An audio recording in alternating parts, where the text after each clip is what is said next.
Good evening and a happy new year and a happy Nullag Naman to everyone. Welcome to the Carbery 2022 Farmer Webinar. Unfortunately, due to the pandemic, this event cannot take place in person, but nonetheless, Carbery are delighted that the event is taking place via Zoom. We are going to touch on some very important issues tonight: succession, exercise, mental health and well-being. I would like to thank Orla Hearley, Inda Buckley, Louise Kelly and the team in Carbery for organising this event and putting together an excellent lineup of speakers for tonight's webinar.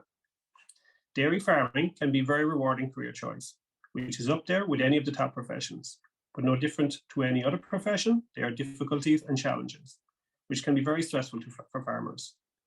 Succession is a difficult topic for a lot of farmers. Transferring the family farm can be a very stressful time for families. Some farmers might not have an identified successor and could be wondering what options are open to them. Tonight we are joined by Tom Curran, who is the Teagasc Regional Manager for West Cork. Tom has worked with farmers in the region for many years in his previous roles, and tonight he is going to take us through the process with farm succession. Regular exercise is essential for any person's health and well-being. Farmers often find that they are too busy to take a walk, or run, swim or cycle. To quote from John Connell's The Cow Book, "Exercise, it lifts the mood and gives me a break from the farm. To spend too much time on a farm surrounded only by animals makes an oddity of a man." So to speak about exercise, we are delighted to have our own second speaker, our own Balneen Bullet, Irish Olympic athlete, Phil Healy.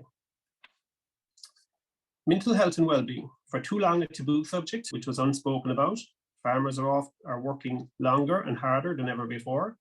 There is more regulation and paperwork now, which can lead to build-up and worry and stress. Loneliness and isolation have long been problems in rural society, and recent lockdowns and cancellations of many rural events have added to these problems. So our second speaker tonight is Phil Healy. Many of you have been watching Phil during the summer in Tokyo, and tonight Phil will be interviewed about her journey to the Olympics and how she stays motivated. And our last speaker, by no means least, is Longford farmer and author John Connell. John is a beef and sheep farmer in the Midlands and is the author of The Cow Book. John has openly shared his struggle with depression, and tonight will take us through his journey back from this and how we can look after our own mental health and well-being. After that, we will have a short Q&A session. This will be moderated by Inda Buckley, and you're invited to put forward your questions throughout the webinar using the Q&A box down at the bottom of your screen. Finally, to conclude the evening, Carbery CEO Jason Hawkins will provide us with a business update. So I'll now hand you over to our first speaker, Tom Curran from Teagasc. Tom. Okay, good evening, everybody. First of all, I'd like to thank Carbery for the opportunity to talk to you on succession tonight. Secondly, I want to wish everybody on the call and further afield a very happy and prosperous 2022. So I'm here tonight to talk to you about succession and inheritance. And I suppose to say that my Teagasc team in West Cork are here to help any farmers that have questions on it over the year. So why is succession important? I suppose the first thing is that our farms in West Cork and right throughout Ireland are based on a family farm unit, and that's really important from a farming perspective, but also from a local community and a wider kind of circular economy perspective within West Cork, and a lot of social reasons as well. But it's hugely important from that aspect.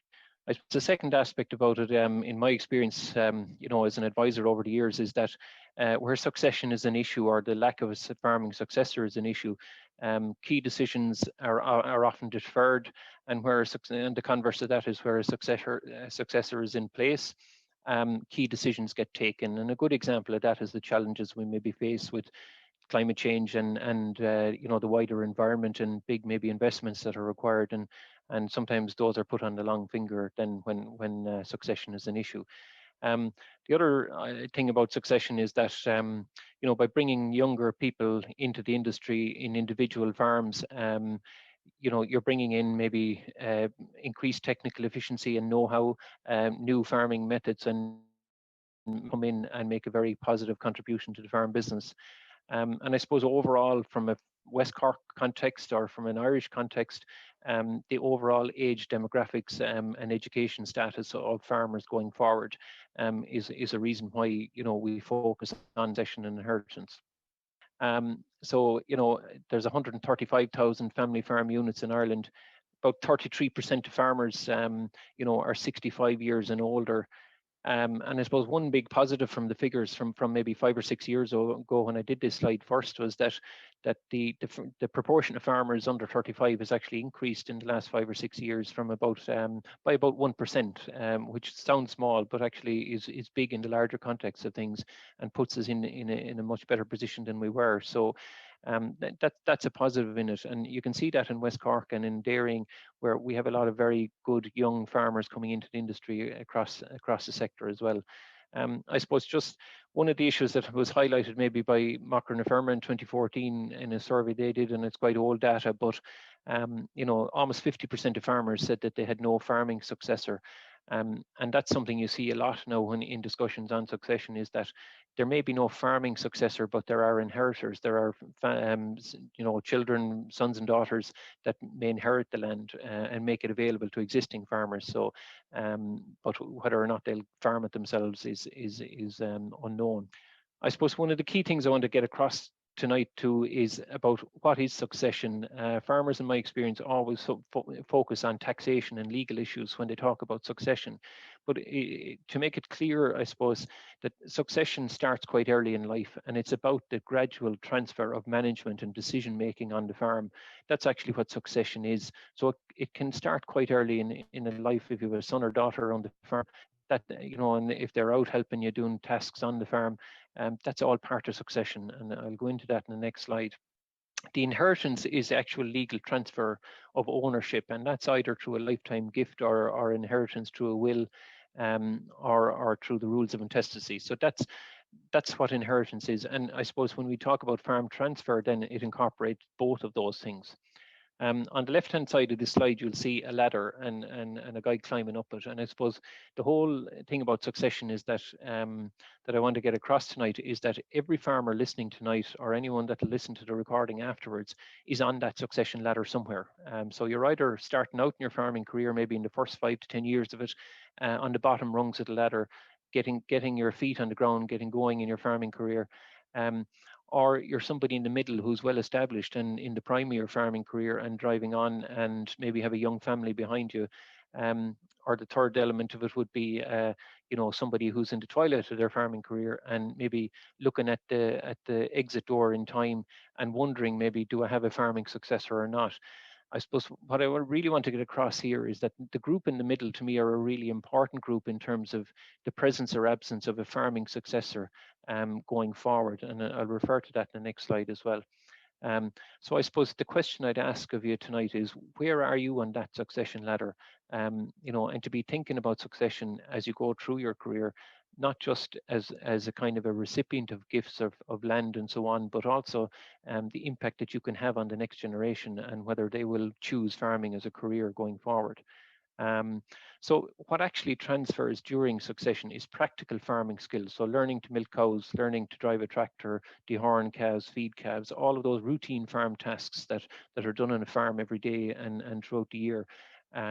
Learning to do those, learning knowledge associated with the farm business, and conducting the farm, or doing your farming every day, your everyday work. I suppose the big one, relating back to the last slide, and especially the group in the middle and I suppose people in the early stages of their career, is the values and attitudes. Are you a positive person, and do you portray farming as a positive career to engage in, or is it the converse of that? Are you quite negative about farming? And that does pass on to the next generation and can influence them on whether they'll choose farming as a career or not. So I think that's it. Part of that transfers as well.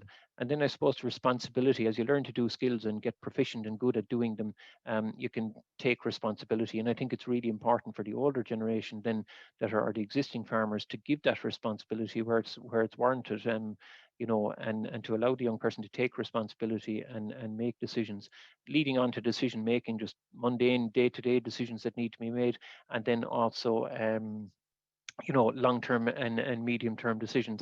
And the final phase of succession, I suppose, is control of farm finances and ending up in the transfer of assets. Maybe they're actually the final steps. So so planning for succession. I suppose that's another key message I want to get across tonight, that that it's something you have to engage with. You know, it's a process. Don't build it up to be something that it isn't. Engage with it early and break it up into small chunks that you can handle. So take it step by step and start early. So why would you plan? Why are we interested in this planning? And you can see the image of the transfer guide, which is available in any of our offices for anybody that wants to look at it. It's a very good document to help people. But it's the early involvement of your farming successor. If they have skills and ability that they've learned in agricultural college or university or wherever they've gone, it's really important to utilize those skills while they have them and they're fresh in their minds. It's a gradual process, and it allows you, if you're stepping back, it allows that process to happen gradually and for you to get used to the idea, but it also allows the successor to come in and gradually get used to running the farm, so that ultimately when you take a final step back or a transfer, that they're fully fledged and well able to run the farm. The big thing is clarity for all family members, and this whole process is much broader than just maybe the person who will inherit the farm or go farming.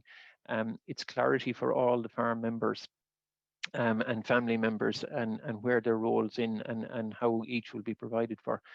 I suppose a big issue then is as we go through life, our requirements for income and so on change, and so security and provision for security of having a roof over your head, having an income to be able to put bread on the table and pay bills, and so on, and have a life, that's really important for both elements. And a young person starting out might have maybe a relatively low living cost if they're living at home, but as they develop through their own lives, their living expenses and their requirements for income will change. And how does the business cope with that? And that's all has to be factored in here. And I suppose the other reason is taxation and legal planning, and we'll have a look at that briefly as well. But that's really important as well as part of the process. So I think my big message, I suppose, in all of this is communication is really important within the family. So include all family members, not just the person identified as this farming successor. And I suppose, my experience and the experience of other people involved in this area would be that don't make assumptions, don't assume that you know how a son or a daughter feels about farming, or don't dismiss them that they wouldn't be interested when they may be interested, and so on and so forth. Or are you aware of their thoughts or issues, any requirements they may have? You may think you are, but if you haven't really sat down and talked through it with them, you mightn't actually be as aware as you think. So the advice would be to meet them individually. And maybe a family meeting can be held at a point in the future to bring all of this together and to a conclusion. And it's not a simple process, and it can be difficult for parents to do that, but there are mediation services available, like organizations like Succession Ireland can be very useful, especially where family dynamics are not that good, and where there are issues within the family around inheritance. Mediation services can work quite well. I just draw your attention to the image on the right-hand side. The iceberg image is used quite widely in this context. And going back to what I was saying, I suppose, about don't make assumptions. In terms of communication, words and actions and reactions are only about 10% of the whole picture. Unless you actually sit down individually with your sons and your daughters or interested parties and discuss with them maybe deeper feelings or needs that are there that you feel are unmet, or a want that you have that hasn't been expressed, or even assumptions. Unless you get into it, you'll never get into that depth, which is about 90% of the thing. And I suppose I always think of the Titanic, I suppose steaming for New York, and it wasn't the 10% over the water that sank it, was the 90% under the water. So it's a really good image in that context, in terms of the whole area communication within the family around this whole topic. So the other thing I suppose that's really important here is your team. Who do you need on your side to help you get through this process? So I suppose first of all, you start at home, your spouse, your partner, your family members, and your successor, if you have a farming successor, or maybe an inheritor that won't farm the land. But they're the people immediately to you, and that's where I suppose the previous slide is maybe you kind of start there. The next person, I suppose, maybe would be ourselves in Teagasc, or a private consultant that's dealing with your Department of Agriculture type stuff around herd numbers and schemes and so on, and explaining the implications of those in relation to a farm transfer happening. I suppose two key people then are your solicitor and your accountant, because ultimately, if it involves transfer, that involves a legal process which is done through your solicitor. And your accountant, then there's obviously taxation, inheritance taxes, and so on that need to be dealt with. And I suppose I'll skip on to the bank manager. Loans secured on the farm or part of the farm, or outstanding loans that need to be transferred to the successor, and so on and so forth. The bank manager needs to be involved here as well. Again, mediator, if it's a difficult process, I do know of some families that have hired a mediator just to take the family through this where there haven't been difficulties, but you know, certainly they can help in certain situations to steer you through the process. So I suppose the key thing is to challenge these people to work together. So first of all, for the current generation of farmers, the big I suppose tax that the current farmers is kind of, you know, going to have to handle is capital gains tax, and essentially that's a tax on the increase in the value of your farm assets over the time that you've owned them, and that's taxed at 33% then if you dispose of them. The big relief here though is retirement relief, and to get that you have to be over 55 years of age and owned and farmed the land for 10 years, and that's the key thing. You'd often come across people that have owned the land for more than 10 years but haven't farmed it, or they have farmed it for 10 years but haven't owned it for 10 years, and that's a key thing to get around, and a bit of planning around it, maybe through partnerships and what else can help you in that respect, you know. I suppose the other thing that comes in there is there's no ceiling on the relief if you're between 55 and 66 years of age, so there's no upper limit. If you're over 66 years of age, then there's a cap of 3 million. So an awful lot of farms come even within the lower cap there for that. For the transferee, then we'd say the successor or the inheritor, there's two taxes they have to deal with. The first one is capital acquisitions tax or gift tax, and again that's charged at 33%. There's gift allowances there where you're inheriting or being transferred land from your parents, and that's currently at 335,000. So that accounts for maybe sites or large cash gifts and so on that you'd receive, or a farm depending on the value of the farm. The big relief against this really in terms of farming context is agricultural relief. And it's a huge relief because it's a 90% write-off of the assets if you qualify for the relief. So the first thing you have to get over is the 80% asset test. So what that means is on the date of transfer, 80% of the assets you receive must be deemed to be agricultural assets. So land, farm buildings, stock and machinery and so on. And if you pass that test, then you get a 90% write-off. So if your farm business was worth €1 million, 900,000 of that is written off, and your 335,000 then covers the remaining 1,000. So it's a huge relief. One thing that I suppose to mention here is that a lot of our farmers now have gone into company structures, and both from all of these taxes point of view, there is detailed taxation advice needed there, because it may be, depending on the length of time the company is in existence, it may be difficult to get agricultural relief, because the value of the companies, they're not deemed to be agricultural assets. So you know, you'd be looking at maybe business relief, which again is more difficult to achieve. I suppose the one thing that has to be listed here is the active farmer conditions that came in 2014, and that means that you have to farm the land yourself and have the green cert, or spend 50% of your normal working time farming if you're a farmer, an older farmer inheriting, or you can lease to somebody that satisfies the first two criteria. The final one then is stamp duty, and that's charged at 7.5%. And there's two reliefs against this. I suppose I'm going to skip down to consanguinity relief, which applies at any stage of your life and isn't age related, and that reduces the 7.5% rate to 1%. So again, in €1 million farm, that's in a lifetime transfer, that's 10,000 versus 75,000.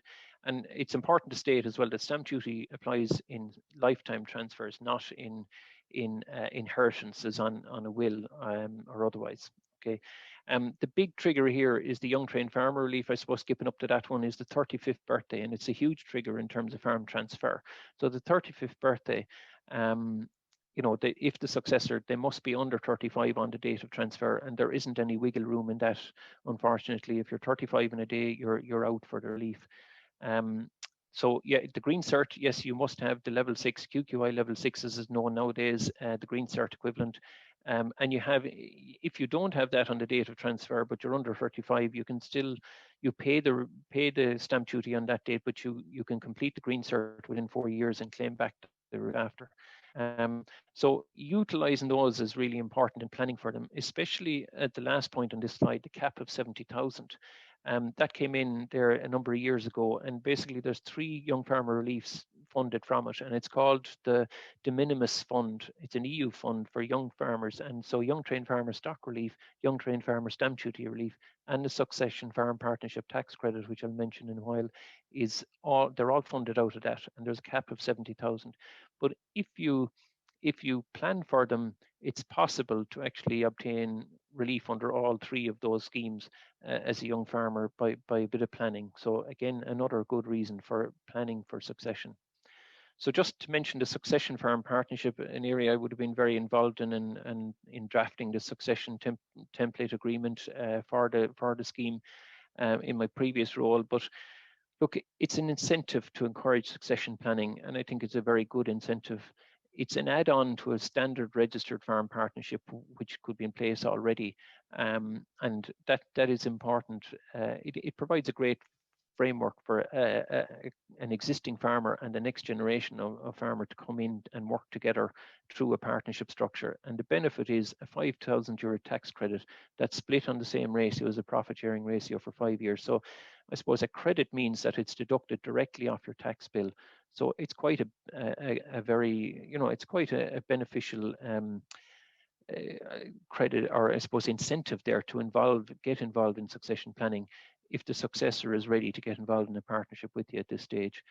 The last point on this, I suppose, and to get that credit, you have to basically transfer at least 80% of the farm assets within 3 to 10 years from the date of registration or successful registration. So, you can nominate that date, whatever date suits. And for a lot of people, this fits into something they're going to do in the next maybe 5 to 10 years anyway. So you're looking at maybe the transfer of the assets, land and buildings, basic payment entitlements, and livestock and machinery. Okay, so just to summarize maybe tonight, I'd like people maybe to really think about where you are on the succession ladder, and think about maybe, the influence that you can have on your children to choose farming as a career, whether that's directly farming themselves or whether, it's choosing a career in agriculture or the wider industry. But, I think that kind of, how you can conduct your farming and your I suppose your views and your attitudes and your values can have a big impact on that. Planning is really critical for all the reasons I've outlined there, and many more probably that I haven't outlined.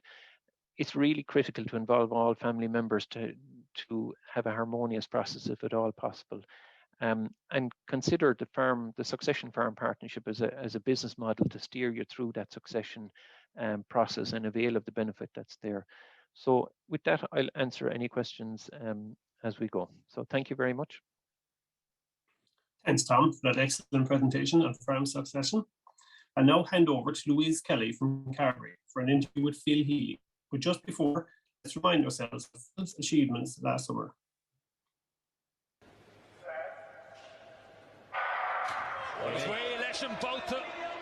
Canis de Rochid Meder Brenner Healy Toshi Takamach Marva Train Agassi Wadron Tossenshin Garcia Fosakup Agastafanish Todd Healy Wesley Saxon Tossa Wesley Brenner Shino Healy August on Escarfad Phil Healy Vichit 3 second Heniev Socreta Harbor and Chin of Phil Healy.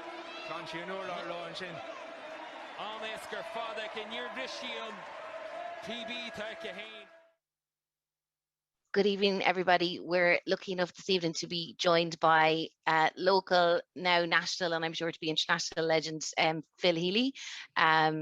Phil, I'm sure, needs no introduction, but was kind enough to join us after an exceptional year's performance where she represented Ireland around the world and particularly at the Tokyo Olympics. So we're going to ask Phil a few questions for you this evening, and she'll be sticking around for the Q&A session afterwards as well. So welcome, Phil. Thank you so much for joining us. Thanks a million for having me. It's an honour to be at an event like this, and it's something different for me, certainly. So no, it's great to be speaking here tonight and for the Q&A later on as well.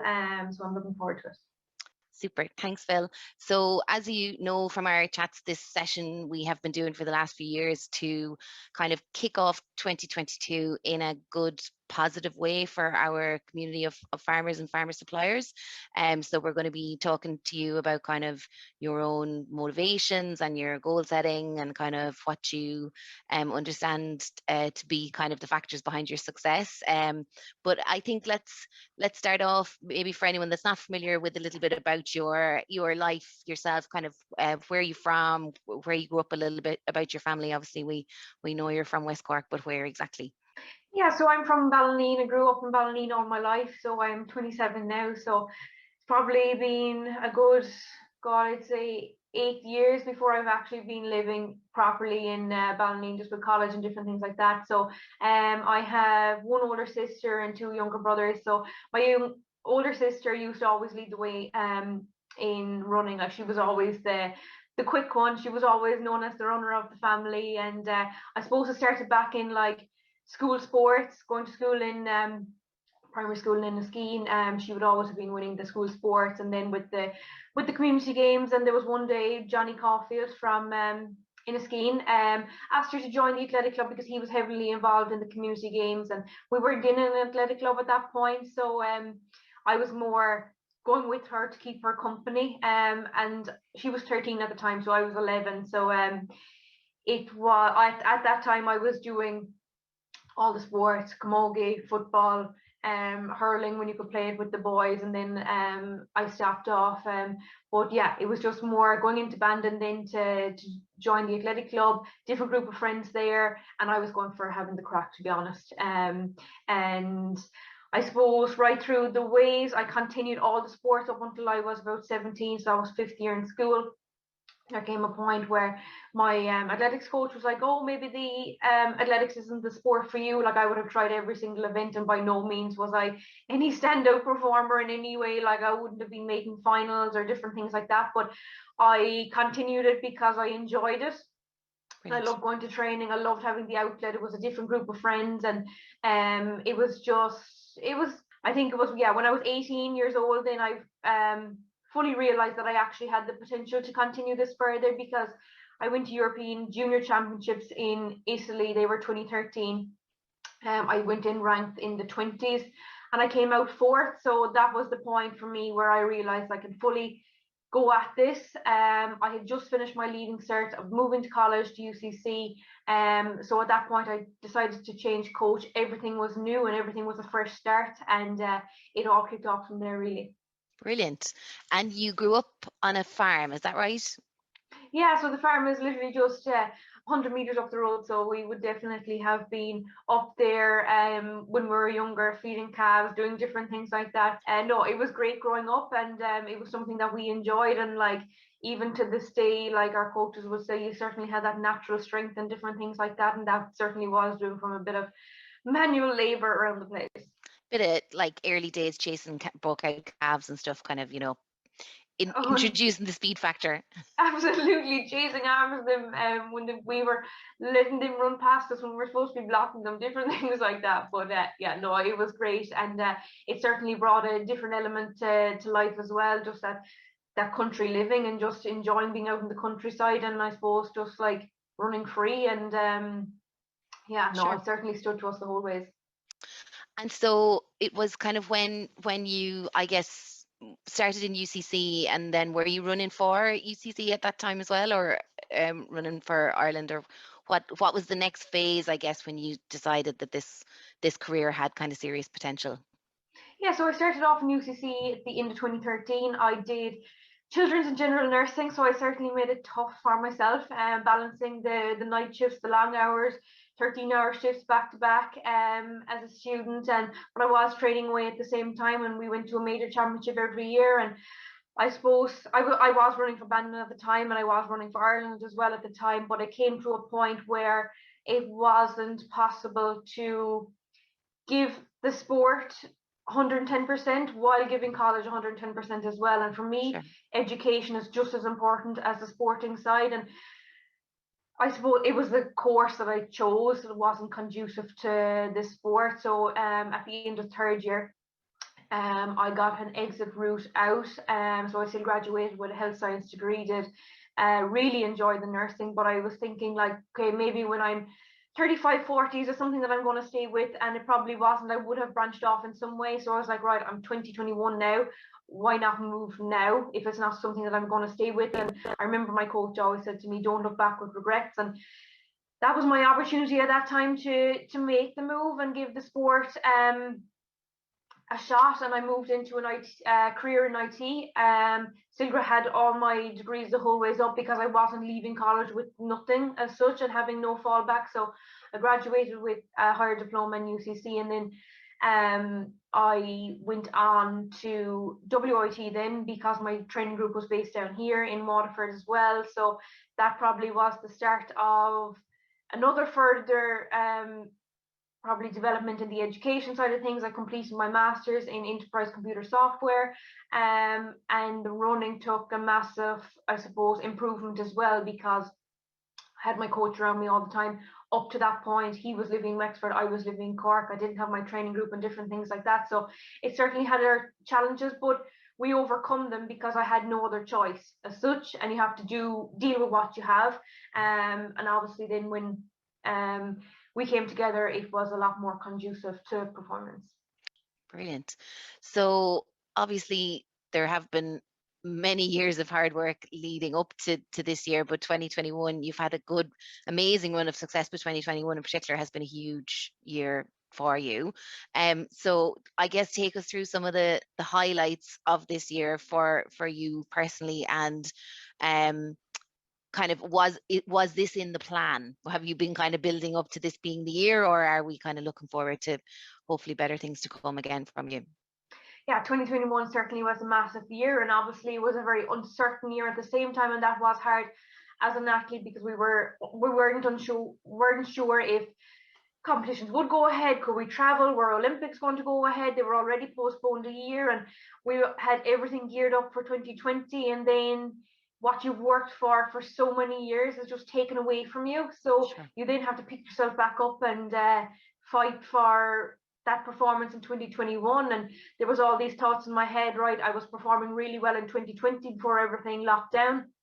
Am I going to be performing the same way in 2021? So like every year has unknowns, but I am very lucky that 2021 was a really good year. I ended up coming fourth at European Indoors in March, over 400, and that set me up for qualification as well for Tokyo later in the summer. And yeah, it was just an unreal summer, like to qualify for the Olympics in 3 events, make the Olympic final with the mixed 4x4 team. That certainly went beyond my expectations, and then to go out and perform individually as well in 2 events and be the first Irish female to get there in 3 individual events. Like it made history along the way, but at the same time I work so hard for it. I'm not like dwelling on that side of things. I'm going out there to perform and do my best all the time, and sometimes we fall short, and I did fall short in qualifying for the semi-final. And I suppose for me the relay was first in the timetable over in Tokyo, and that probably Sure. did add a lot of fatigue, and it was hard to take at the time because for years and years I'm going out training every single day to perform individually, and athletics is an individual sport. So I suppose knowing what you are capable of and then falling short slightly, like it was 500ths of a second in one event, it was 700ths of a second in another event that I fell short of qualifying for the semi-final. But end of the day, I left Tokyo as an Olympic finalist with the relay, but you always want more, and I suppose that creates that hunger to drive on more into this year then as well. Sure. Well, we are incredibly proud of you. and it was an incredibly exciting summer here to have one of our own, as they say, performing, and we had a great representation from West Cork as well, which was incredibly exciting. Tell us a little bit, I suppose, about being in Tokyo and the experience of being an Olympian. How did you find it? Yeah, it certainly was a bit mad, and like I suppose we flew over 2 weeks before we actually moved into the Olympic Village, so we were staying about 4 hours from Tokyo in Fukuroi. It was where the Irish rugby stayed in 2019 for the World Cup, and it was an unbelievable experience. Like, we were very lucky in comparison to other countries. We had a hotel purely for us. Other countries were mixing with the public and they were confined to their rooms. They were escorted to dinner. They weren't allowed to leave the hotel. We weren't allowed to leave the hotel grounds either, but we had freedom and we had room to move about and different things like that. Sure. Our track, our facilities were all within a short bus journey. So we really had a great team building camp. There was a lot of sports moving in and out within the Irish team, and there was great morale overall. It was definitely thoroughly enjoyable. It was different, because we weren't going to Olympic ceremonies. There was no one in the stand. There was a stand that fills 80,000 people, and you walk out onto the track and it's dead silence.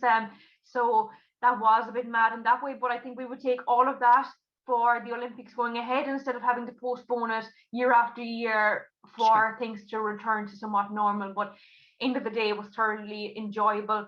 It was hard, but I think even though we had empty stands and different things like that, you could really, really feel the support from home, and I think it was heightened because there was no fans there as well. And I hadn't been back home. I came home after Tokyo, which was the middle of August. But I hadn't been back in Ballineen since March, and so I had missed all the signs and all the different banners and everything that was around the place. So to come back and actually see that was a bit surreal, knowing that there's this much support there for us, and messages, the videos, everything. It was crazy, and it was mad that you're out there performing for the country and there's this much support at home for you. It was great. It was definitely Olympic fever. It was good. It kept us all going, as well as you.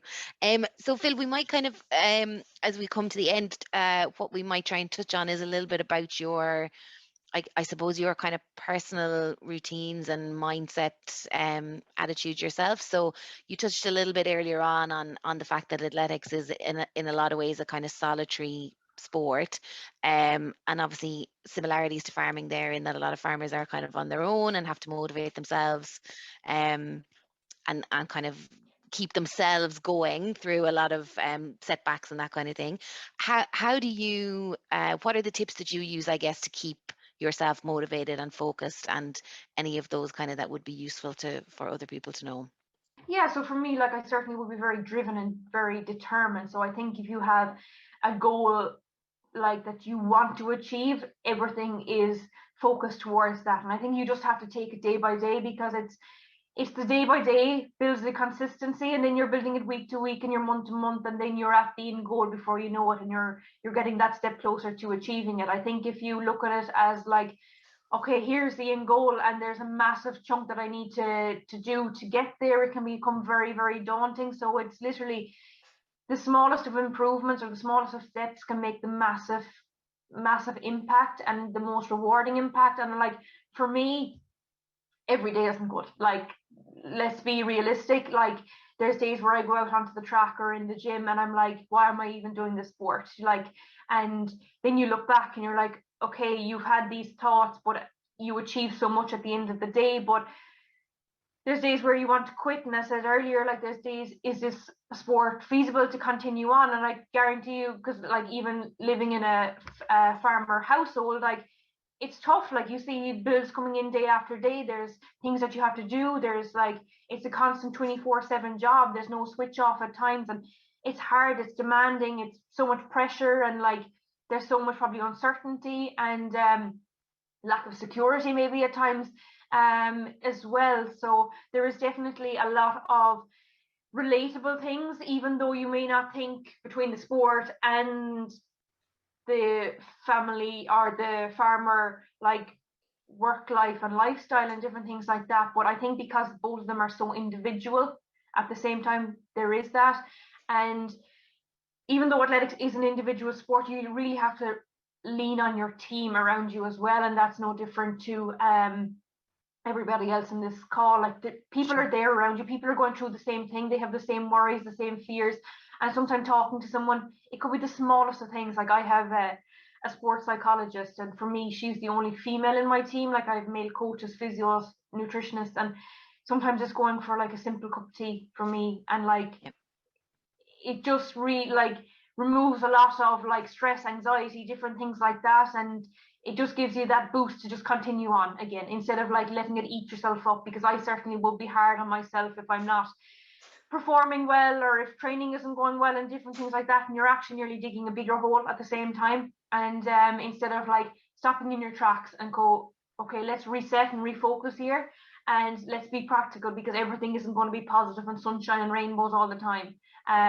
Let's be real, and like, how can we tackle things, how can we make improvements? And it's literally the smallest of steps. And for me, like, I have overcome like a lot of tough times as well. Like, for me, when everything is going really well, back in 2019, I broke my foot, and like in that instant my world came tumbling down, because I was in really good shape at that point, and I had a plan of winning a medal at World University Games later that summer.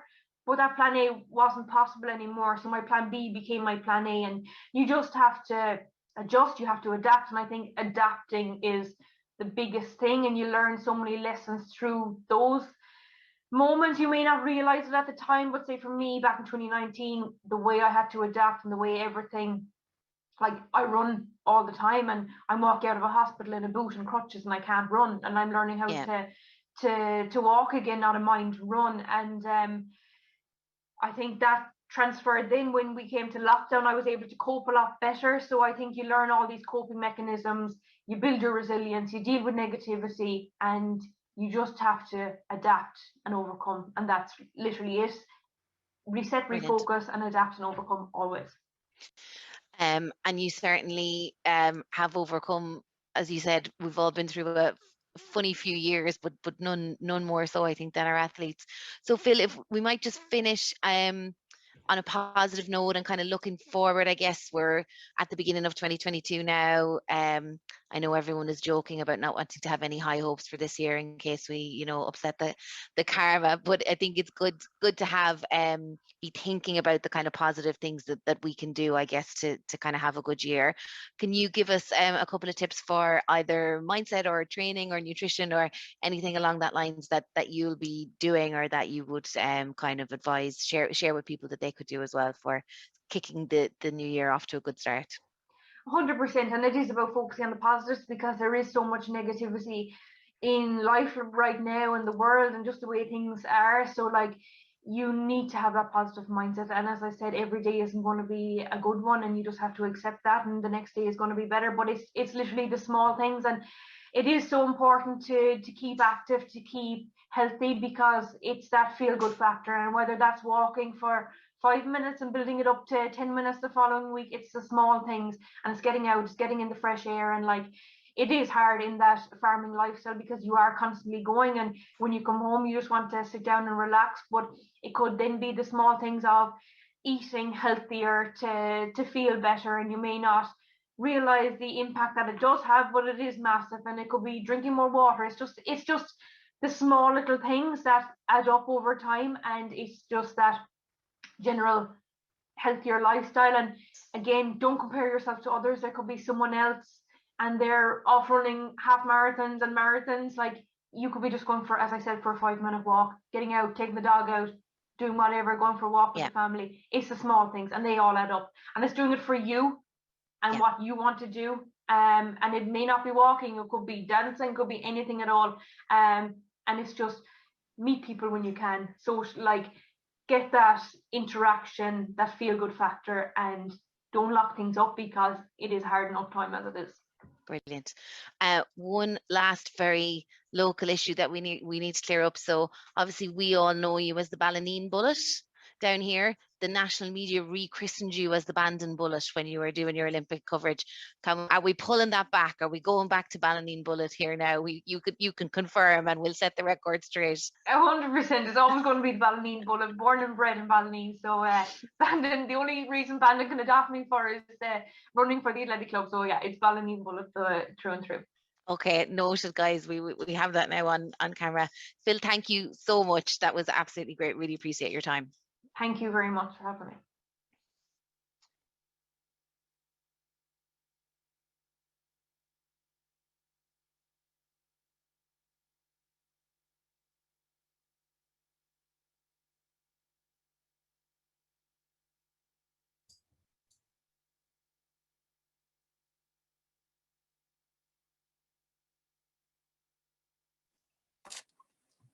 Hello everybody and welcome to this evening's event. I'm John Connell and I'm delighted you made it all the way here via Zoom on what's been a pleasant day, though storms have been with us, which is I suppose a little reflective of the journey we've all been on the last while and a little bit reflective of the journey that I'm going to share with you that I went through myself.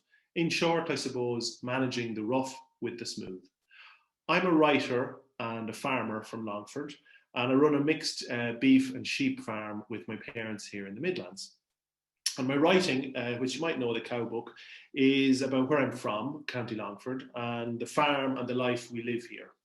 I thought I'd begin with a small piece of writing about place, the place that I call home, for that's something that has really shaped me and my life. So here it is. The land I live upon and in is known as the Midlands. Here in the centre of Ireland, we are like the navel of this ancient place. Below my feet lie layers upon layers of limestone.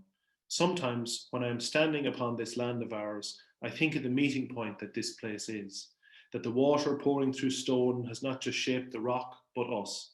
That in the Midland, this middle place, this middle kingdom, we are meeting both life and death, heaven and hell, nature and destruction, that the permeation has made us the people we are, that it has permeated our souls. I tread softly over the stones, they are my makers.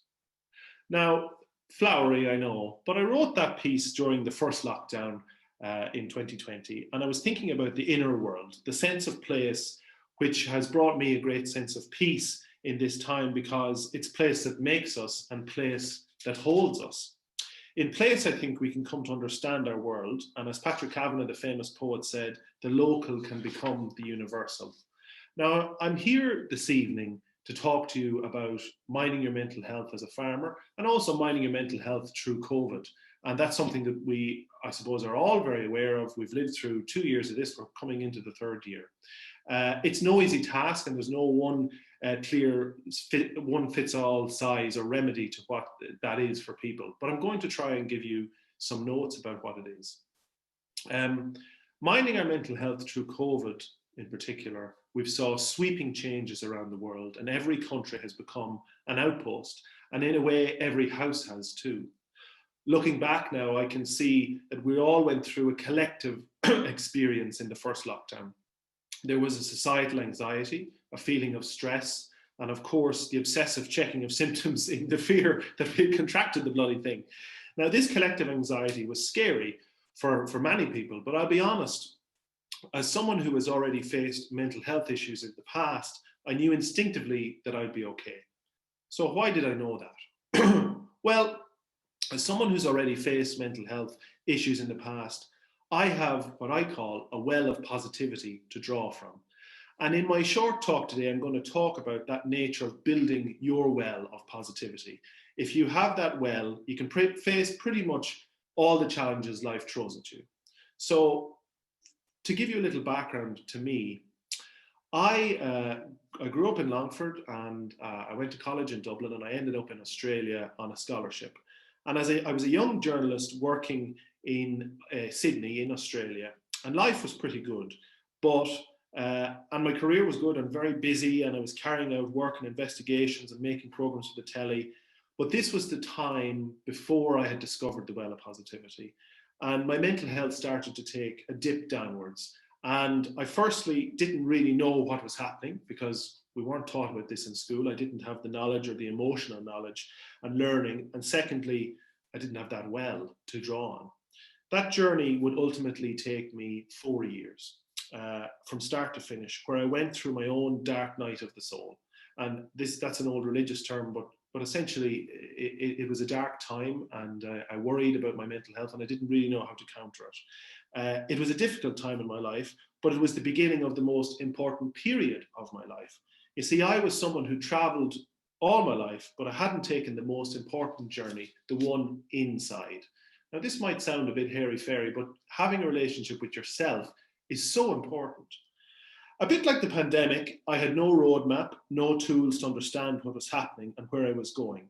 But I had something that many of us do have, and some of us don't. I had my family, I had my friends, and I had my community. That might not sound like a lot when you're faced with mental health difficulties or concerns, but believe me, it makes all the difference. For me, building the well of positivity came from an old place. It came from the farm. It came from nature. I remember it well. It was lambing season on the farm, and we're getting close to it again on our farm at the moment. And all this new life was coming into being, and they needed someone to help them. And in bringing those little lambs into the world, I was connecting back into some elemental force, and I was starting the journey of building positivity. That well started as a small thing at first. It was giving the little lambs a rub in the head, or seeing a yo bringing new lamb into being, and enjoying their form and their playing. And it started to grow into a deeper sense of seeing the ordinary bounty of the everyday in nature. Soon that well built in me. Even in the darkest hour, and there was a dark hour, I never truly felt alone because I had the sense of my family and my community around me. I think that is the power of Ireland. We're an island of connections, and every stranger, as I always say, is just a conversation away from being a new friend. It's now at this time of change, we need to know two things. One, you need to build your well of positivity, and two, you're not alone even if you think you are. So I'm going to break this down into various sections, and we'll go through them each one. Managing your life. Managing your life, or what I call controlling the controllables. I heard an athlete on a podcast talk about this. One day I was on the farm, and I thought it was a brilliant thing. You can only control the controllables. You can only control what's around you. They're the real things and the real power we have in this time. For example, we can't control the pandemic, but we can manage our mental health. We can't change other people's actions, but we can manage and control our actions. So those are important things to remember. So managing our lives. Our outer world has changed a great deal in the last 2 years, or 3 years now, but our inner world is still the same. We can't control how we feel, but we can control how we react. And I think it's in that we can find a guiding light through this time, through this pandemic, and through any of mental health concerns we might be having. So the main areas of management are stress and anxiety, work, healthy routines, staying connected to others, sleep, and possibly one of the most important ones, the GP. So I'm going to go through these areas now and briefly touch upon them and what we can do during this time to take care of ourselves. So starting with stress and anxiety, that's probably the biggest thing for everyone in life. So we all know that stress is a killer, and in the middle of this pandemic, stress can breed anxiety, and that's something that none of us want. Stress is a part of life. It has been since we were cavemen. It was the thing that allowed us to get out of danger. But in the modern world, where there are so many external stressors, we have to learn to develop coping measures and coping mechanisms with stress. For me, I relieve stress with exercise. There have been days where I have felt the pressure of the farm or the pandemic or business, and the road outside has been the way to deal with it and come back to a proper equilibrium. Anxiety is the bedfellow of stress, and I'll be honest, it's something I live with. Anxiety is something that many of us are experiencing in some cases for the first time now in these strange times. And anxiety can be a physical and a mental experience, and in its worst form can bring forward panic attacks. For anxiety, we need to develop our self-soothing tools. By doing this, we have a way to calm ourselves and let ourselves know that even the biggest cause of anxiety, when examined properly, isn't so scary. In a sense, the monster in your head is not the monster in real life. It's never that big. So moving on to work. Now, the pandemic has brought about new working modes for all of us. For some, they're now working from home, while for others, they're not working at all. For farmers, home has always been the workplace, and it's our relationship to home that we need to make sure is a positive one, that when we get up in the morning to go and feed the cows or milk the cows, as in your case as dairy farmers, that we are looking forward to it. We have all grown up wanting to be productive, wanting to have a job that gives us purpose. And for many of us, our jobs are a huge part of our identity. We proudly say, I'm a farmer, or I'm a builder, or I'm an accountant, and we take pride in that. But when our jobs are cut off from us, we can feel a bit helpless. And I know that through my talks around the country with various people, some people have felt a little bit confused as to what they're to do now. So that's something to remember, that we're very lucky as farmers, that we are frontline workers, but we are aware that we have purpose. We are needed by everybody. There's not a day goes by you don't need a farmer. And I think that for me anyway, there's a pride in that. So moving on to healthy routines. And healthy routines is really what is going to get us through this time. We lived through the 5K limit, and we have a freedom of movement back now. Who knows for how long, but we have it back. And that's a wonderful thing. Walking, running, cycling. You have to make a time in your day for this. And even though it may not be fun to start with, there is enjoyment in it, and there is a greater purpose to it. Healthy routines will make and break us in this time. It's the center point of my day to go for a walk up the fields to see the sheep, or to go for a walk on the road or in the forest, or have a run.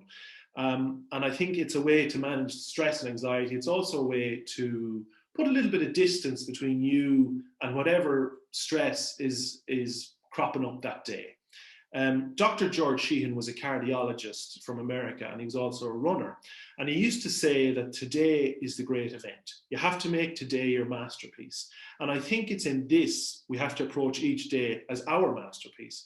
The walk for an hour, the job, milking cows, whatever it is, make today your masterpiece, and enjoy being out in the fresh air and nature. You never know when you mightn't be able to do that. So staying connected to others is our next topic. And we're moving through them fairly rapidly here, but I suppose I want to be able to take away some of the key points. Staying connected with others is, I suppose, really important. It's a shared experience, and use it to your advantage. We're in this pandemic together, so everyone's in the same boat. We're all feeling the same. We're all feeling the same journey. And as farmers, we have friends who are other farmers who are also going through the same joys and the same battles and the same struggles as us. By now, nearly everybody in the country has a mobile phone. And of course, for many of you here, we're tuned in over via Zoom, so we have internet access as well. And that's a great modern convenience.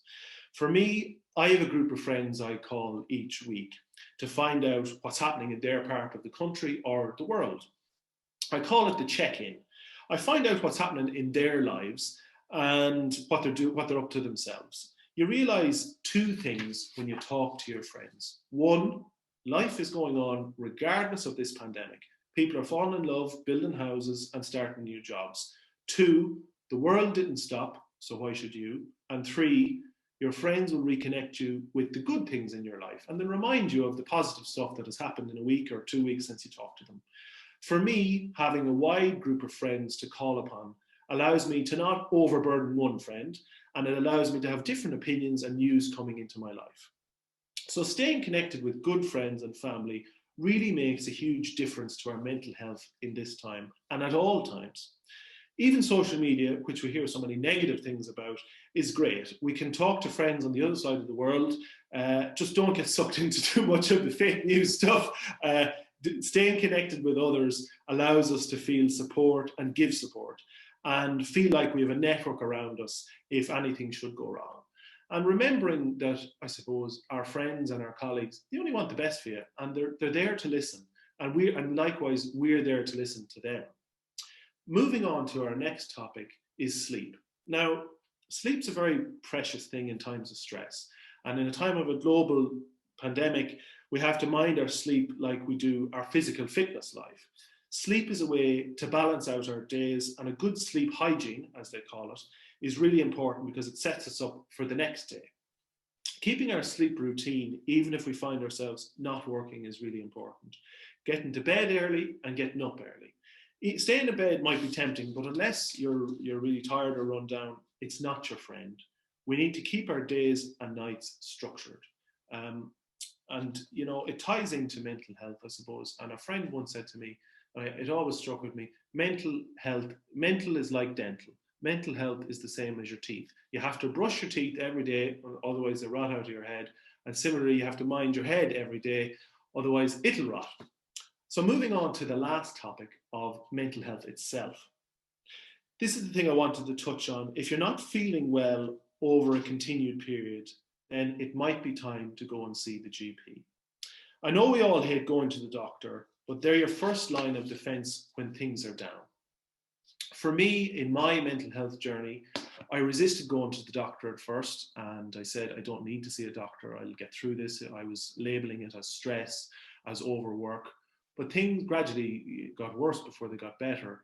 And it was my family who encouraged me to go and see the doctor. And even then I resisted talking to him for a while, but ultimately going to see the GP was the first port of call on my journey back to wellness.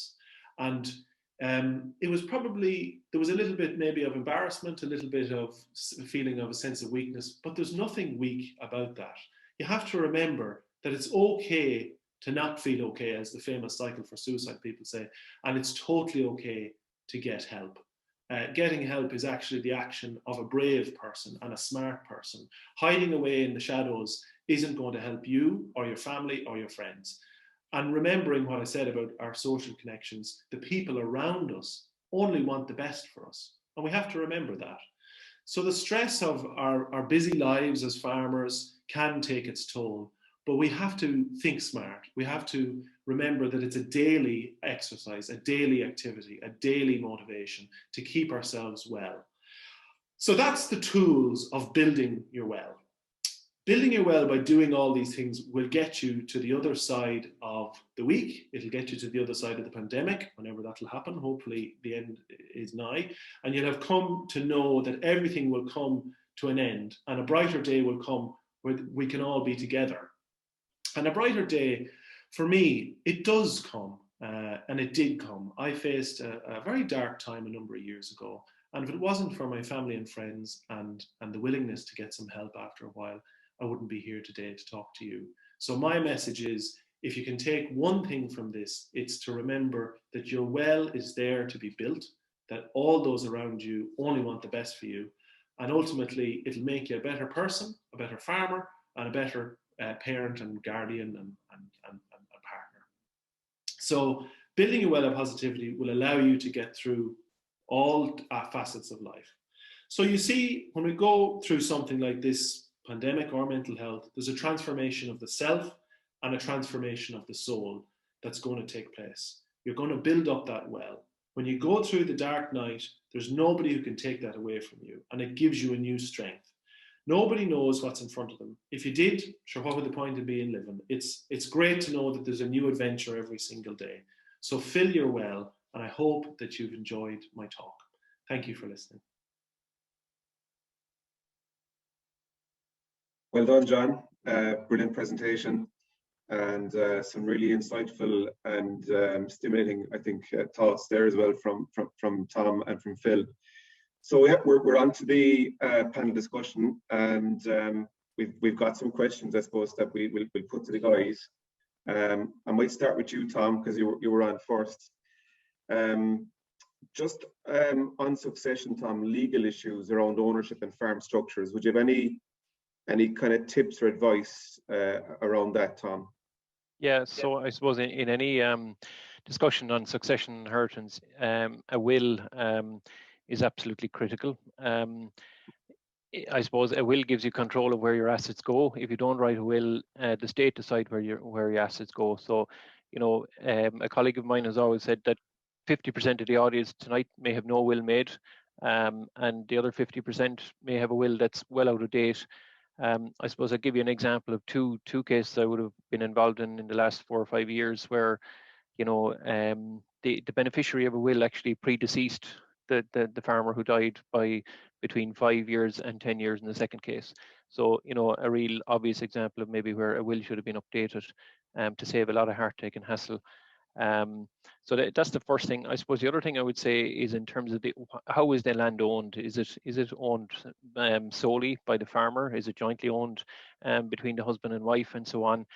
And I suppose where I see this coming up a lot in the last year, I've had 2 cases maybe where there's no farming successor, but there are inheritors to the land. And I'd urge people to resist the temptation to look at, say, sole ownership, or if the decision is to divide the farm, to do it on a sole ownership basis as opposed to tenants in common or joint tenant structures, because they're more appropriate maybe for couples. But leaving a farm, between siblings, brothers and sisters, as tenants in common or joint tenants is going to lead to trouble down the road, and also tax issues down the road. Again, another example I would have come across a few years ago was two brothers that farmed happily together for 35 years as tenants in common, and it was a very tax-wise, very owner structure to divide when they wanted to leave their separate sections of the farm to their respective sons. So I think that, going back to what I said in my presentation, it's really important to get a solicitor and accountant talking together, because you can get conflicting advice that may not be beneficial in the longer term. Okay. I think very, very sound advice there, Tom. Just before I move on to the next question, I suppose just a reminder to the audience to post your questions there to the Q&A box at the bottom there. So we still have the guts of 10 minutes for questions. So Phil, I'll move on to you next. Obviously, you're from good farming stock, and you're well aware, I suppose, of what spring is like on a farm. How would you have any kind of tips or maybe suggestions or advice around how best to prepare for a busy spring from a farming perspective? Again, given your own kind of insights and your own kind of careers so far.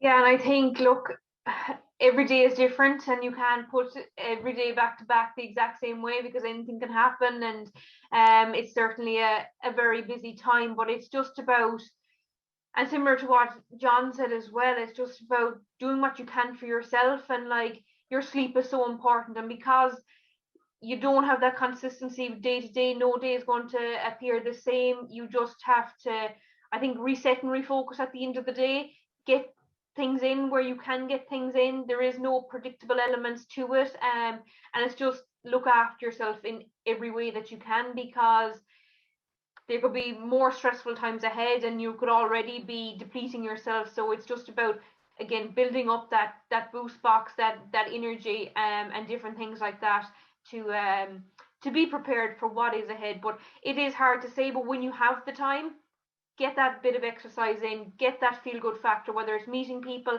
whether it is going out for a walk, it's just doing the small things for you. And the sleep is the most underrated thing that can help everybody. Okay, very good. No, great tips there. Thanks, Phil. John, I'll move on to you next. Very taken by your kind of, I suppose, that well of positivity kind of concept. And you mentioned, new life, and obviously in your case, I think it was predominantly lambs.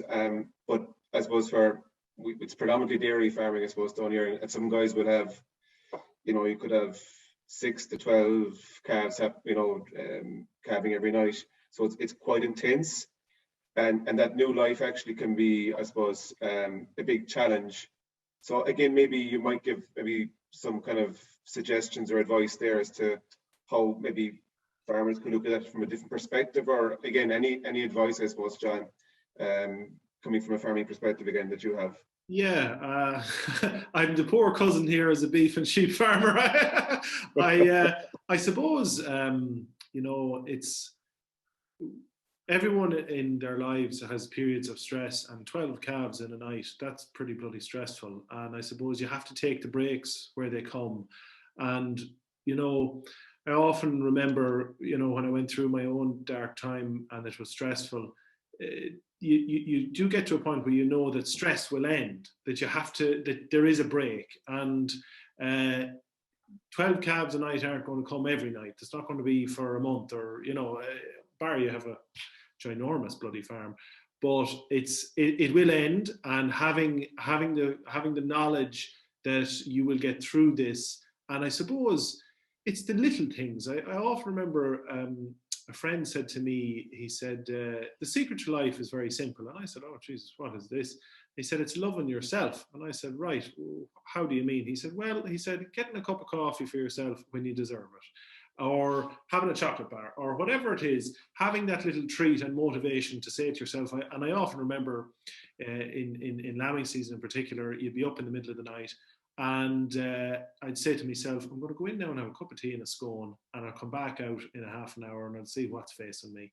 And it was that little moment that helped me through it. And I suppose as well, it's not the most fashionable thing to say in the modern world, but I often had my faith as well, and I would say, God, get me through this next half hour. And I think, when the chips are down, sometimes that's all you can turn to. So I suppose knowing that stress does have an end, and also knowing that sometimes you might need to ask for an extra set of hands. Super. Yeah, no, I think that's very practical, John. Brilliant. No, thanks very, very much. Tom, I'll bring it back to you. Just collaborative farming options. You might give us maybe some insights around kind of shared farming and partnerships. Any thoughts on that, Tom, maybe? Yeah, so I suppose in my presentation I mentioned partnerships, and I suppose partnerships are a model that can be used by families or between families. So I mentioned there that there are a lot of inheritors that will inherit farms, and there is scope for collaboration there with young farmers through share farming model, I suppose, or the partnership model, one or the other, whichever fits best. I suppose, look, in West Cork, we have a fantastic example of a dairy share farming arrangement in Gorteen, where Padraig is working with Chinook Estates, and that has shown us that an 80 to 100 cow farm can be run if it's run very efficiently, can be successful. And that's somebody who doesn't have access to land, and right across Europe, that's an issue for maybe young farmers or people who are trained in farming and have a lot of skills and a lot to contribute to the industry. And I suppose for people that maybe are at the twilight of their career and haven't a farming successor, maybe there is somebody in the locality or in the area, or if you're open-minded enough, there probably are young people there that are looking for an avenue into farming. I think those type of ones, I suppose. The other option maybe for some people would be contract heifer rearing, is another one that maybe either younger farmers starting out or older farmers stepping back is an enterprise that people have a lot of skills and experience that can be utilized there collaboratively. And when you talk about the stress of the springtime and that, there's a lot of labor saving in that as well. And that, I suppose that's what, comparing it to, running and farming the land yourself, collaboration is about. So I suppose there's labor and there's help built into that, in that you're utilizing the skills of somebody else through one of those structures. So I think it's something everybody really should consider, Brilliant. No, great tips there, Tom. Thanks very much. So we've time for about 2 more questions. We've got one for Phil and John. So Phil, a question here. What was your biggest challenge to date, and how did you overcome it? I definitely think it was 2019 when I did break my foot, because it's something that you're not expecting to happen. At that point, everything was going really, really well. I had just finished my best training session, and it was a simple wobble off a step, and I knew straight away that my foot was broken, and I was abroad at the time as well, so that made it harder again. And I just had to adapt, and mentally I would be strong, but I've learned those coping mechanisms along the way. And at that point, my plan A was no longer a possibility, so my plan B became my plan A. And you just have to adapt, and you just have to cope with what you have and just take it day by day. And I think that certainly, as I said earlier, definitely helped me when we came to the first lockdown, learning how to adapt and learning how to cope with different things that are thrown your way. And I think we're all hit with these testing times at different points, and we may not see why they're actually happening at that point, but we learn massive lessons along the way. And then I look back, and there's smaller, harder testing times that I have come across. And maybe if I didn't have something as big as the foot, they've maybe magnified a lot more. But we certainly learn our lessons along the way, and adaptation is the biggest thing, and just resetting and refocusing and doing anything you can to overcome that. Okay, very, very good. Thanks, Phil. John, this was a question here. How do you deal with the negativity from the media surrounding farming in the last couple of years? What are your thoughts on that? Yeah, well, look, it's a great question. I think, I suppose I'll be honest here, I work in the media. I have a column in the Farmer Independent, and I write in the Irish Independent on a Friday, and I write about farming, and when I write about farming, people love what I write. So I suppose the big thing is a lot of the media is based in Dublin. They're not country people, so they don't maybe necessarily understand our way of life. I think that there is, there's the whole vegan debate that's going on. I think a lot of it is, and this is my own personal view, I think a lot of it is fueled by reports of farming in industrialized farming settings from, say, America. And people don't actually understand the family model that we have here in Ireland. And they don't understand that we care for our animals and that we are farming as efficiently and as carefully to the environment as we do. So I suppose it's all our job. I remember I was at the plough and I was talking to a friend from New Zealand. This is a number of years ago, and he said, it's all our job to promote our business and to show that we care for the animals as much as ourselves, and that we're taking part in an industry that is as old as time, and that the general public needs to know that they might need a doctor once or twice a year, but they need a farmer every day. And I think as well that we should have a pride in our job, but also that we should, and this is the modern conundrum, but we should take the time maybe to explain to people, not get vexed or lose the cool, but explain how farming works in Ireland, because some people aren't actually connected to the land and don't really understand that. And I think it's, I was someone who worked in the media for a very long time in Australia and Canada, and farming has by far been the most rewarding job that I've ever had. And the connections and friendships I've built from it have went around the world. The one thing I will say is, touring, I went around the world with the cow book, and farmers in other countries have the same problems. So I always say the same thing to them, that we have to be a friendly, open, friendly face to people if they have questions, and explain to them that it's a family model that we have here in Ireland, and it's one of the best, most sustainable models of farming there is in the whole world. Yeah, no, I think great answer. Yeah, and I think we need more of that, John. Yeah, totally agree. Okay, guys, have we time for? Okay, we've maybe time for one last question, which I'll put to maybe it's probably for John and for Phil. So farmers say they don't need exercise as they get enough from farming. Any advice maybe from Phil or John, very briefly on that one, guys, before we move it on to Jason? Yeah, well, I suppose I'm a great believer in going for a walk.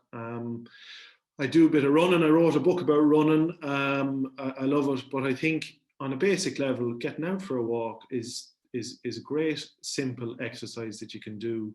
And it not only does it get the blood flowing, but it clears the head.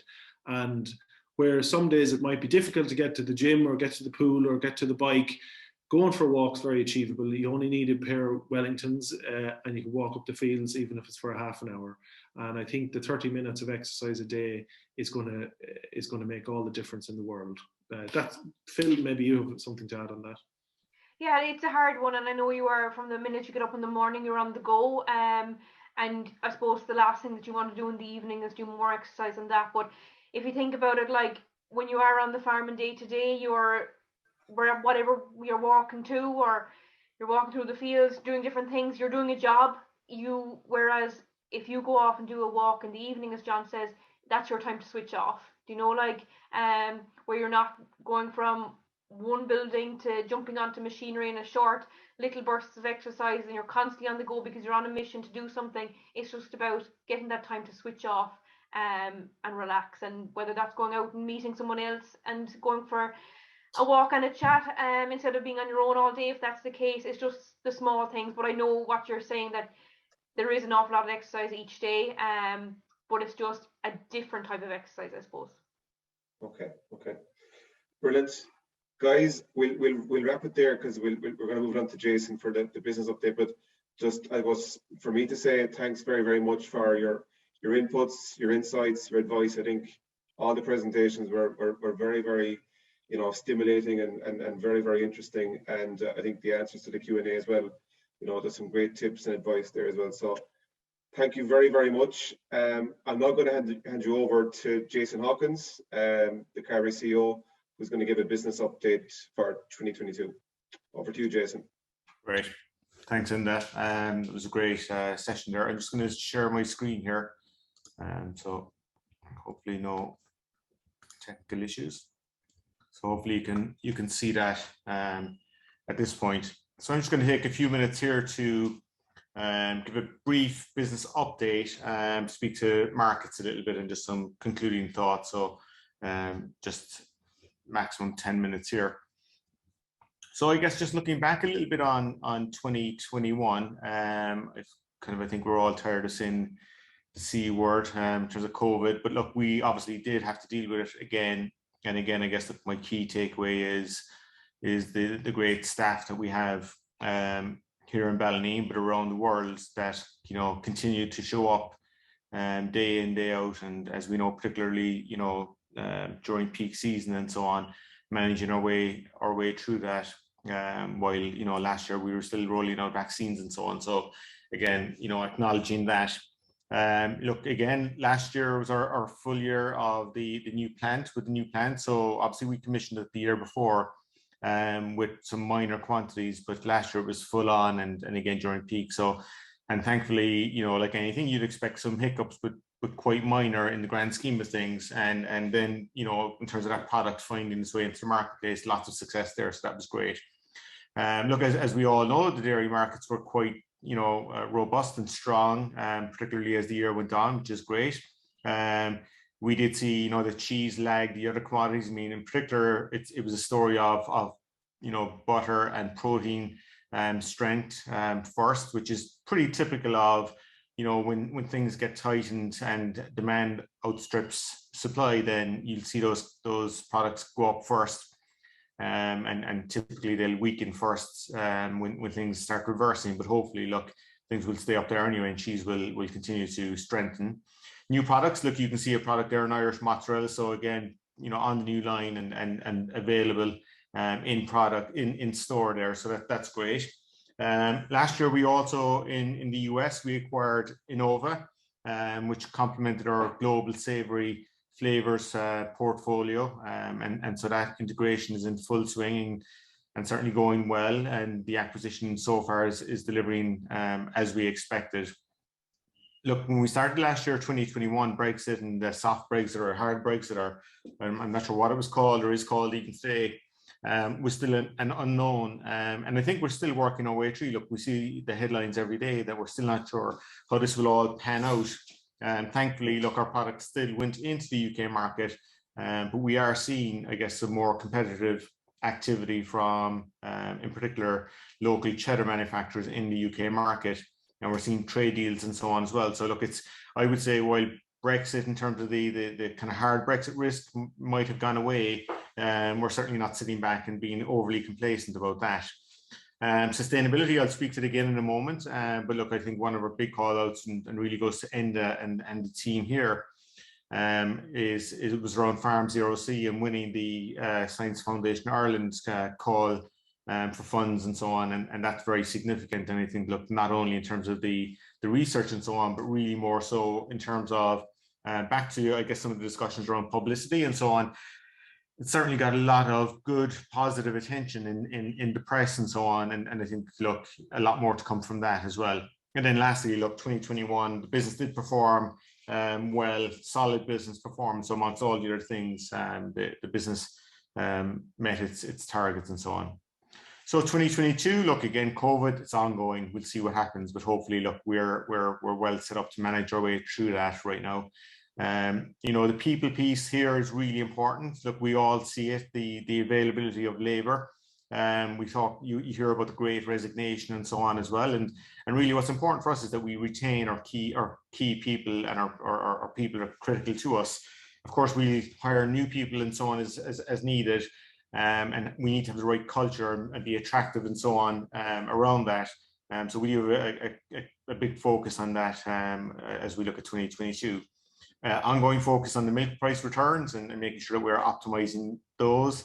The innovation piece and partnerships is really key, and we did some things last year where we looked at new startup hubs, working with other partners in the ingredient space, and much more to come there. So we're excited about some of the things that we're going to be looking at, which will help us as we continue to kind of evolve the business over the next number of years. Innova, look, that will be ongoing. We would expect that to be largely integrated with maybe some capital ongoing into 2023. Energy prices, all of you have seen, I guess, in the press, the pressures, and certainly look, obviously the knock-on impact in terms of fertilizer, but energy prices here really in terms of just even running the plant here, specifically in Ballineen. Obviously energy is a big bill for us, so that's a bit of a headache right now, and it's very volatile. So something we're very actively watching on a daily basis. I'll speak to sustainability next, and then lastly for 2022 and beyond, digital is really a key part for us. You know, as we've talked about in even this event, doing it online, but we're talking about digital security, we're talking about ways of working, we're talking about lots of other new things, collaboration, and we've got a lot going on there that we're excited about, and things like automation and so on as well. So just in terms of sustainability, and look, I deliberately, you know, put the title here as being sustainability opportunities, because look, oftentimes, and I do appreciate that, you know, we're asking suppliers and so on to do more and more around sustainability, but I do think that we are starting to see, and look, we saw some narrative and some writings even in the journal today around what's going on in Germany, and they're talking about, you know, farmers, you know, going back to more quality farming and less of the industrialized farming, and really it's all the stuff that we have been doing and are doing here. So I think we have to kind of shift our focus here on being sustainability, maybe being a negative, that actually it's a real opportunity for Irish farming and for farming in West Cork. So, and I'm not certainly suggesting that that's easy and that we shouldn't support it. We absolutely have to support it. But I do think it's an opportunity that we should think about as an opportunity and less of just a problem. Some of the areas, look, we're focused on carbon energy. So look, carbon energy, again, back to even from a Ballineen production site facility, but also thinking about on-farm energy into the future and microgeneration and other opportunities for farmers maybe to participate in that opportunity around perhaps, you know, solar and so on, and feeding back into the grid, and maybe having, you know, secondary kind of sources of income down the line as well. So thinking about that on-farm carbon. So obviously, look, that is about carbon reduction, but it's also about things like sequestration and thinking about maybe again, how do farmers avail of the ability to trade carbon into the future. Animal welfare, look, that's a given, and look, we know there are some challenges around, you know, exports and so on as we look forward. So that's going to be, you know, an ongoing dialogue, but look, we do a great job and we've got to keep that up. Grass-fed, I think we certainly are now seeing that in many ways, the grass-fed. You know, people talk about organic and organic dairy. I would say in many ways the grass-fed logo to certain consumers and so on, when they think about dairy, you say grass-fed and they think automatically that's practically as good as organic and so on. So that's an interesting, you know, space, and it's something we've got to keep our credentials intact. Derogation, look, we know that's coming up. It's been kicked down the road a little bit in terms of a decision, probably March or April. We've all read probably some of the things that are going to come in terms of tiers and different things. And the reality is, look, we see what's going on in Holland and elsewhere in terms of the challenges around Europe, that derogation, at best, you know, we probably get an extension. At some point in time, we've got to think about what does that mean longer term. Farm Zero C, look, we're really going from that kind of award and that kind of startup of the research to linking that to actually how does it work on farm and what works. And that links with the right hand side there on the bottom of monitor farms as well, which we've been, you know, have been very successful for us in the past. And something we just got to continue to build on that. And then the last point here really is around ASIP. And I think that we've started the ASIP program and pilot, I guess, now really, you know, certainly over the last 18 months, and obviously it's been difficult with COVID and so on. But what we are seeing is that ASIP has certainly been a great success, not only in terms of, I think, the ASIP visits and some of the help that farmers are getting and some of the advice that they're getting around what, you know, mitigating factors and actions they can take on their farms. But we're also seeing that, you know, the EPA, etc., looking at ASIP as being a good case of how the industry is responding to concerns around water quality. And I've spoken about this for a number of years, that, you know, we've seen elsewhere, for instance, in New Zealand and so on, where water quality was one of the key reasons that their kind of, if you like, their social license was kind of questioned and so on. And that's really all about this. The whole sustainability platform isn't just about credentials of customers, but it is about the rest of society looking. And if you look at all these things and look at all the good things that are happening, again, back to the point that was made earlier, there's certainly lots of good things that we need to be telling more of those stories and so on. So again, look, they're all the opportunities around sustainability. So look, with that piece on the business, look, I mean, the big thank you here is look, lots of people we could talk with, you know, two groups here, I would say, again, our farming families, and we do appreciate their family operations, their family businesses, and certainly everybody has to contribute. And then lastly, to the employees, as I spoke about, both in terms of COVID, but ongoing kind of commitment to the business and delivering results and so on. So just to take a few minutes here on dairy markets, and look, I guess this certainly is one of the more positive times, and probably, you know, will be the highest markets that we might ever see or have seen in the past at the current trajectory and so on.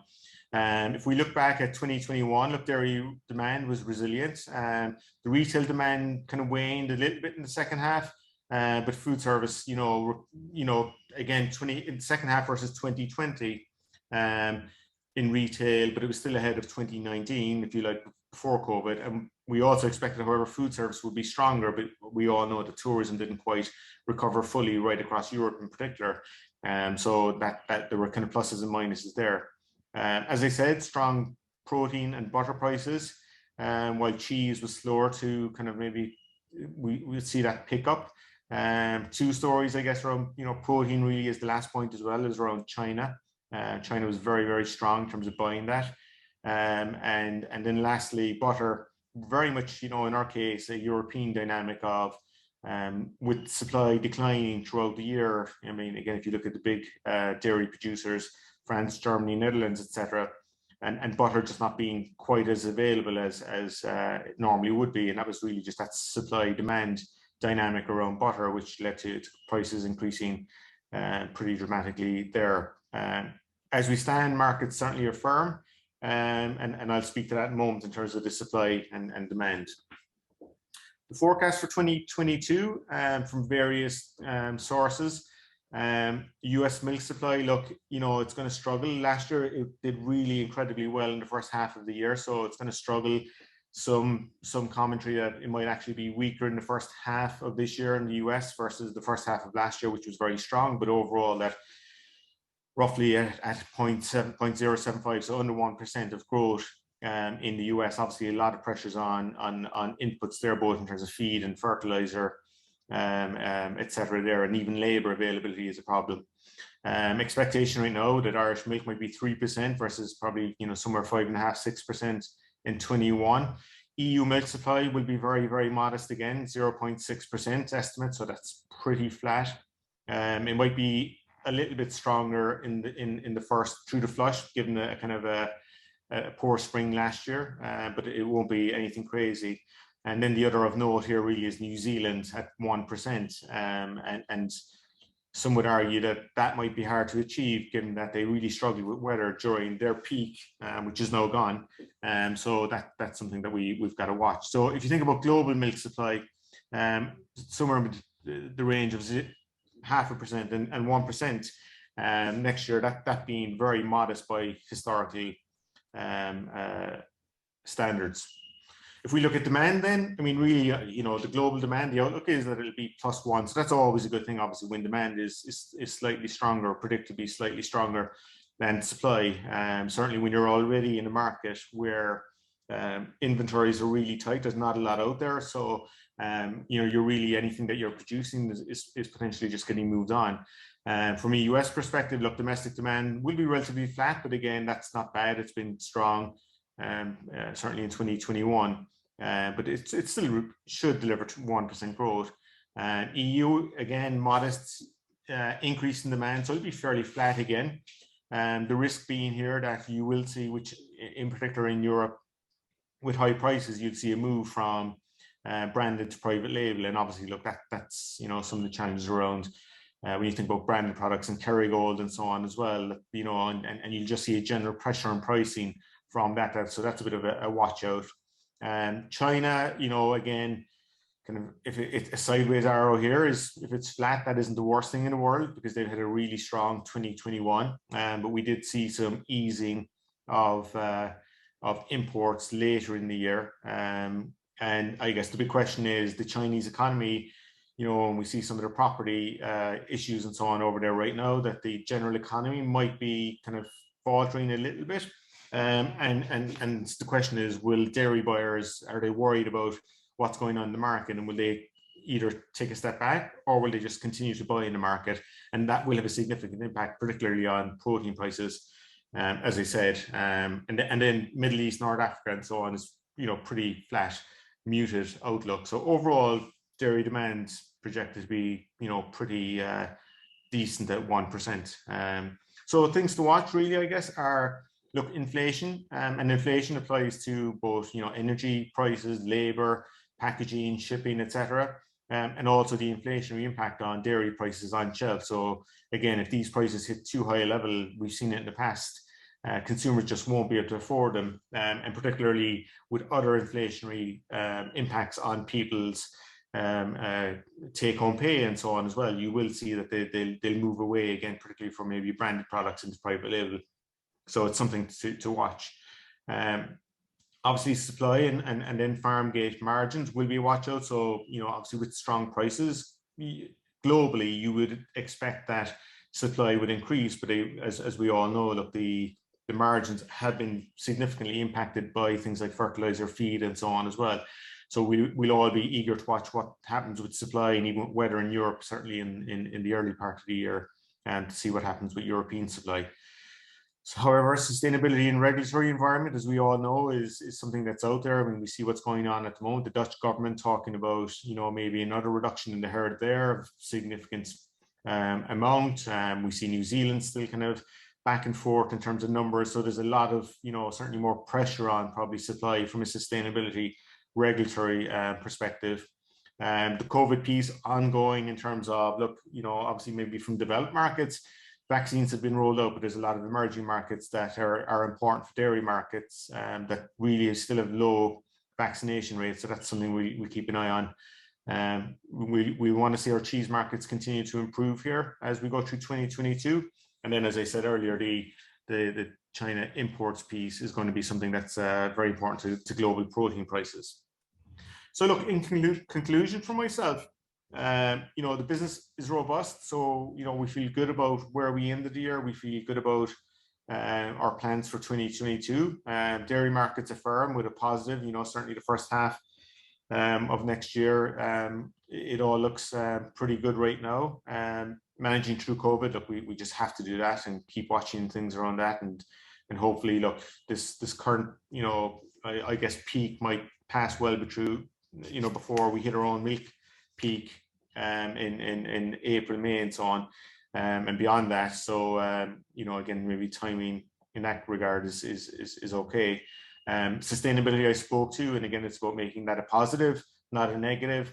And then look, ongoing focus on the shareholder value. And look, we've done some things in terms of the retirement program, the ongoing focus on driving the value in shares, and of course, as always, the milk price is first and foremost from myself and the board's perspective. So look, with that, before I hand it back to the chairman to conclude this evening, look, I'd just like to thank all of you in terms of I'm just going to try to stop the share here. I'd just like to thank everybody for their ongoing support of us here at Carbery. Certainly over the last number of years, as we work through COVID, as we work through the expansion, I know, look, there's a lot of people, our suppliers, that were backing us, and hopefully we've come good, and we will continue to come good, but we don't do that without the backing of our suppliers. So thank you very much for that. And then lastly, to all of our employees who, again, it's not about me, it's about all of our nearly 1,000 people now around the world that show up every day, and certainly over the last couple of years with the pressures of COVID, and continue to deliver for us. So they're my big thank yous. And with that, I'll hand it over to Cormac to maybe close out the evening. Thanks, Jason. Thanks for that business update. Just thanks again to our three excellent speakers, Tom Curran on farm succession and planning for a successful farm transition, Phil Healy for sharing her background and talking us through her excellent achievements throughout the year and give us an insight into the life of an Olympic athlete, John O'Connell on mental health and well-being. I'm halfway through John's book, The Cow Book, and it really is an excellent read. I thoroughly recommend it to anyone. So thanks again to our team in Carbery, led by Orla Hearley, Inda Buckley and Louise Kelly, and organising this event, VE Studios, that made everything run so smoothly. So I hope you enjoyed it. I hope everybody got something out of it as we head into our busiest time of the year with cows about to start calving on most farms. So stay safe, everybody, and maybe next year, hopefully, we'll be all back in person. And until then, good night, everybody. Thank you.